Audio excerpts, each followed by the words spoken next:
ائمہ کا، مشائخ کا، اولیاء کا کثرت کے ساتھ نقطہ نظر یہ ہے کہ شب قدر کے بعد سال کے 12 مہینوں میں سب سے زیادہ افضل شب برات ہے۔ لیلۃ القدر کے بعد یہ جو لیلۃ الشعبان ہے، نصف شعبان کی رات، اس کا درجہ اور اس کی قدر و منزلت لیلۃ القدر کے بعد سب سے اونچی، اور اس کو قرآن مجید نے ارشاد فرمایا کہ یہ لیلہ مبارکہ ہے، فیہا یفرق کل امر حکیم، تمام اہم امور، حکمت والے، فیصلہ کن، نافذ العمل ہونے والے اہم امور، ان کے اجراء کا اور تنفیذ کا فیصلہ اس رات کیا جاتا ہے۔ یعنی جب یہ رات آتی، حدیث پاک میں حضرت عطا بن یسار رضی اللہ تعالی عنہ سے مروی، حضور صلی اللہ علیہ وآلہ وسلم نے فرمایا کہ جب شعبان کی یہ رات آتی ہے، 15 شعبان کی رات، تو اللہ تبارک و تعالی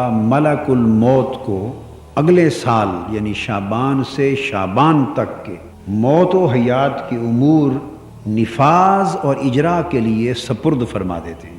امور تو اللہ رب العزت کے ہاں پہلے سے مقدر ہوتے ہیں، امور تو پہلے سے مقدر ہوتے ہیں۔ بعض ذہنوں میں یہ خیال پیدا ہوتا ہے سن کر کہ اس رات تقدیریں لکھی جاتی ہیں، اس رات رزق لکھا جاتا ہے، اس رات موت و حیات کے فیصلے ہوتے ہیں۔ تو صورتحال اور حقیقت علم نہ جاننے کے باعث بعض ذہنوں میں خیال آتا ہے کہ اگر اس رات لکھا جاتا ہے تو وہ جو لوح محفوظ پر سب کچھ لکھ دیا گیا ہے اس کا معنی کیا ہوا؟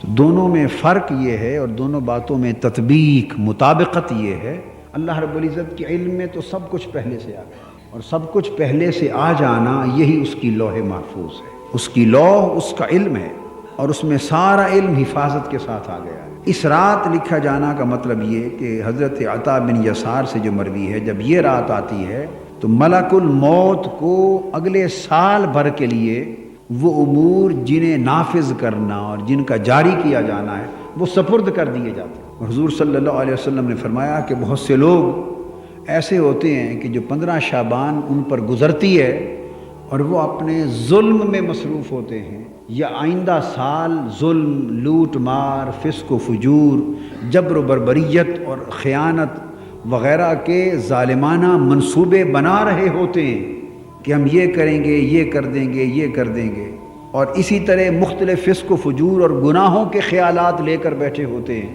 حضور علیہ السلام نے فرمایا حالانکہ ان کا نام مرنے والوں کی فہرست میں آ چکا ہو۔ کئی لوگ شادیوں کے منصوبے بنا رہے ہوتے ہیں، اور کئی لوگ مختلف باغات اور زمینوں کی اور فصلوں کی آبیاری اور ان کے بونے کے منصوبے بنا رہے ہوتے ہیں۔ مطلب اشارہ اس امر کی طرف ہے کہ جن کے نتائج سالوں کے بعد نکلنے ہیں، حالانکہ وہ سال اس رات سے شروع ہو چکا ہوتا ہے جس سال انہوں نے اس زمین سے اٹھ جانا ہے اور اللہ کے حضور پیش ہو جانا۔ یہ چیز اس لیے سمجھائی گئی اور یہ بات بتا اس لیے دی گئی کہ اس رات ان امور کے فیصلے ہوتے ہیں۔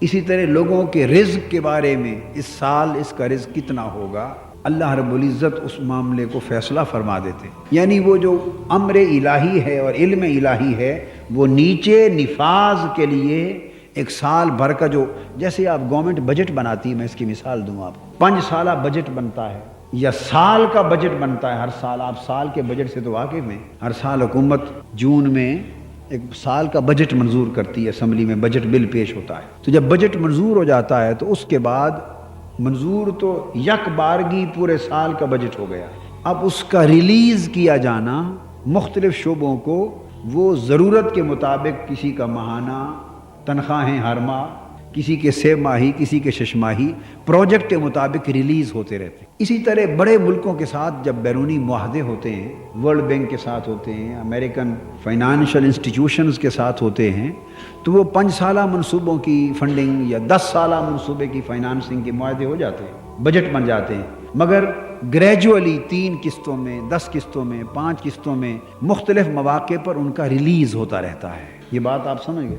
ہم ادارہ منہاج القرآن میں بھی ایسے کرتے ہیں، یعنی سال کا بجٹ منظور ہوتا ہے، سال کا، اور شعبہ جات کو 3 مہینے کے حساب سے ایلوکیٹ کر کے اس کو ایلوکیشن آف بجٹ سال کی ہوتی، اور ریلیز 3 مہینے کا ہوتا ہے۔ پچھلا حساب سبمٹ کرتے ہیں، اگلا ریلیز ہوتا ہے، اور جو دفتر پچھلا حساب سبمٹ نہیں کرتے بر وقت، ان کا اگلا روک لیا جاتا ہے۔ یعنی یہ ایک دنیاوی طریقہ کار ہے جو ہر طرف چلتا ہے۔ بس اللہ رب العزت کے ہاں بھی ایسا ہے کہ عمر بھر کا بجٹ ایک بار اس نے پہلے تیار کر لیا اور وہ ہماری پیدائش سے پہلے تیار ہو چکا ہے. عمر بھر کا بجٹ، پیدائش سے موت تک پورا بجٹ، پوری ایلوکیشن، پورا نظام اللہ پاک نے مقرر فرما دیے ہیں. یہ علم الہی میں ہیں.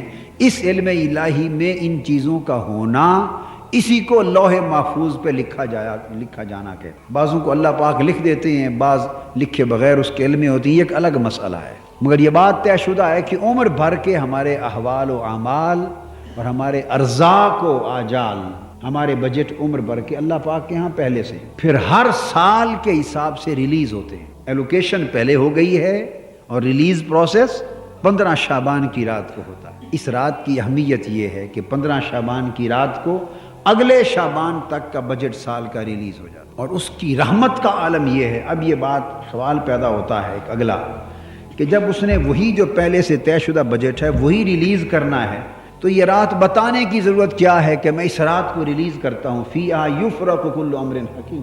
اس رات یہ فیصلے کیے جاتے ہیں. موت کا معاملہ ہے تو ملک الموت کو دیا جاتا ہے، رزق کا معاملہ ہے تو ملک الارزاق کو دیا جاتا ہے. تو یہ ریلیز کرنے کی رات کیوں بیان کی ہے؟ کیونکہ طے تو پہلے سے ہو چکا. تو جب کمی بیشی نہیں ہونی تو پھر بتایا کیوں گیا کہ اس رات کو یہ ہوتا ہے. یہ فرق ہے دنیاوی حکمرانوں میں اور ساری کائنات کے حکمرانوں. ہمارے چونکہ ظرف چھوٹے ہیں، خزانے تھوڑے ہیں، لمیٹڈ ہیں، ہمارے بجٹ بھی لمیٹڈ ہیں، اور ہماری کوشش ہوتی ہے کہ جو محدود وسائل میں طے کیا وہ اسی کے اندر رہ کر ہو. اللہ کے وسائل محدود نہیں ہیں. اس کی نعمتیں، اس کی رحمتیں، اس کی رحمت ہر شے پر وسیع ہے. اب یہ رات اس نے ڈسکلوز کر دی، یہ راز فاش کر دیا کہ اس رات ریلیز ہوتا ہے. اس کی حکمت ترغیب و ترہیب ہے. اس کی حکمت ترغیب و ترہیب ہے. جب یہ بتا دیا کہ لوگوں آج کی رات سارے ریلیز ہو رہے ہیں، ساتھ یہ بتا دیا کہ اگر یہ تو ہے میرا طے شدہ بجٹ، مگر میں نے یہ وعدہ کر دیا ہے یمحو اللہ ما یشاء ویثبت وعندہ ام الکتاب، جہاں میں نے فیصلے پہلے سے کر دیے اور اس رات سال بھر کے تمہارے حصے زمین پر آگے سپرد کیے جانے والے ہیں. جہاں یہ دو چیزیں ذہن میں رکھو وہاں تیسری بات بھی ذہن نشین کر لو، وہ یہ کہ میں صرف لوح محفوظ والا نہیں بلکہ لوح محفوظ کا مالک ہوں. اگر کوئی اس رات سچے دل سے گڑ گڑا کے رو پڑے تو میں لکھا ہوا مٹا بھی دیتا ہوں اور نہ لکھا ہو تو لکھ بھی دیتا ہوں.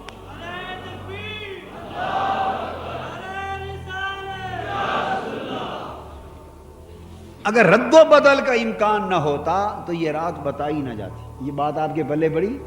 اگر رد و بدل کا امکان نہ ہوتا، کمی بیشی کا، تبدیلی کا امکان نہ ہوتا، ہم نہیں کر سکتے تبدیل بھی اسی مالک نے کرنا ہے. جس نے لکھا ہے وہ بدل بھی سکتا. تو خود اس کا فیصلہ ہے یمحو اللہ ما یشاء، جسے چاہتا ہے اللہ مٹا دیتا ہے. ویثبت، اور نہ لکھا ہوا ہو تو لکھ دیتا ہے. وعندہ ام الکتاب، وہ لوح محفوظ کا مالک، اس کا قلم اسی کے ہاتھ میں ہے، کسی اور کے ہاتھ میں نہیں ہے. اس کی لوح محفوظ، لوح علم اسی کے پاس ہے.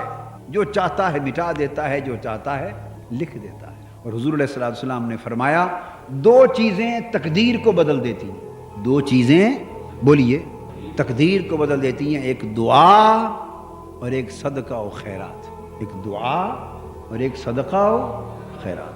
الدعاء والصدقہ لا يرد القضاء الا بالدعاء والصدقہ، کہ قضا یعنی تقدیر نہیں ٹلتی، یہ نہیں بدلی جاتی، رد نہیں کی جاتی، مگر دعا اور صدقہ سے تقدیر بھی بدل جاتی. تو میں جو نقطہ سمجھانا چاہتا ہوں وہ یہ کہ طے شدہ فیصلے اگر اللہ تعالیٰ نے یہ بھی فیصلہ ساتھ ہی کر لیا ہوتا کہ اب یہ بدلیں گے نہیں، اب یہ بدلیں گے نہیں، تو پھر راتیں نہ بنائی جاتی نہ بتائی جاتی. یہ ایک لیلۃ القدر بنا دی اور فرما دیا اس میں ایک ایسی ساعت آتی ہے کہ اس میں جو مانگو قبول کر لیتا. اگر کسی نے یہی مانگ لیا مولا میری تقدیر اگر خراب ہے تو بدل کے اچھی کر دے، اور اسے ساعت قبولیت نصیب ہو گئی تو وہ اللہ قبول کرتا. تو لیلۃ القدر بنائی اور اسے 5 تاک راتوں میں چھپا کر بتا دیا، اور اس کا کرم بالائے کرم کہ نصف شعبان بنائی اور چھپائے بغیر بتا دی. وہ رات اس سے ذرا اونچے درجے کی تھی،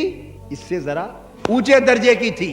یہ اس سے دوسرے درجے کی رات تھی، اسے چھپائے بغیر رسول صلی اللہ علیہ وسلم کو حکم دیا میرے محبوب امت کو بتا دو کہ سال بھر کے فیصلے اس رات ہوں گے۔ اب جتنا رونا ہے رو لو، جتنی عبادت کرنی ہے کر لو، جتنی تسبیح کرنی ہے کر لو، مجھے جتنا منانا ہے میں بیٹھا ہوں انتظار میں، آوازیں دے رہا ہوں۔ آج قلم میرا اگلے سال کے فیصلوں کو فائنلائز کرنے والا ہے، جو جتنا بڑھانا چاہتا ہے بڑھوا لے، گھٹانا چاہتا ہے گھٹوا لے۔